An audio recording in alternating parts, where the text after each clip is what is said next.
ماہ سیام سے قبل کراچی میں گراں فروشی عروج پر ہے۔ اشیاء خورد و نوش کی قیمتوں میں نمایاں اضافہ کر دیا گیا۔ کوکنگ آئل اور چاول کی فی کلو قیمت 10 سے 15% تک بڑھا دی گئی ہے، جبکہ آٹا اور گوشت بھی سرکاری نرخ کی بجائے من مانی قیمتوں پر فروخت کیا جا رہا ہے۔ سرکاری ریٹ پہ گوشت فروخت کرنا مشکل ہونے کی وجہ یہ ہے، سرکار ریٹ تو دے دیتی ہے، مال نہیں دیتی۔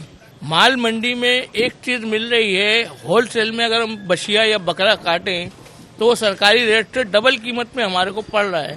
یہ 1500-1600 روپے کلو اس ٹائم گھر میں پڑ رہا ہے ثابت، جو منڈی سے ہم خریداری کر کے لے کر آ رہے ہیں۔ ہمیں کم ملے گا تو ہم کم بیچیں گے نا۔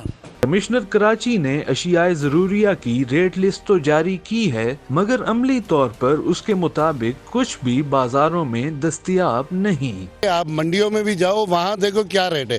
خربوزے کی پیٹی 2500 روپے کی ہے، 13 کلو خربوزہ ہے۔ آپ بتاؤ ریڈی والا کیسے بیچے گا؟ مرضی ہے ان لوگوں کی، گورنمنٹ نے تو ان کو ایک چیک لسٹ دی ہوئی ہے۔ عام بندے کا بھی کام ہے اس چیک لسٹ کے بارے میں اس کو علم ہونا چاہیے اور وہ ان سے اس کے بارے میں سوال کر سکے کہ ہاں بھائی اتنا گورنمنٹ نے بتایا ہوا ہے، آپ لوگ اتنا زیادہ کیوں دے رہے ہو۔ کراچی میں پرائس کنٹرول میکانزم مؤثر نہ ہونے اور دکانداروں کی من مانی قیمتوں کی وجہ سے صارفین مہنگی اشیاء خریدنے پر مجبور ہیں۔ وقاص باقر، 365 نیوز، کراچی۔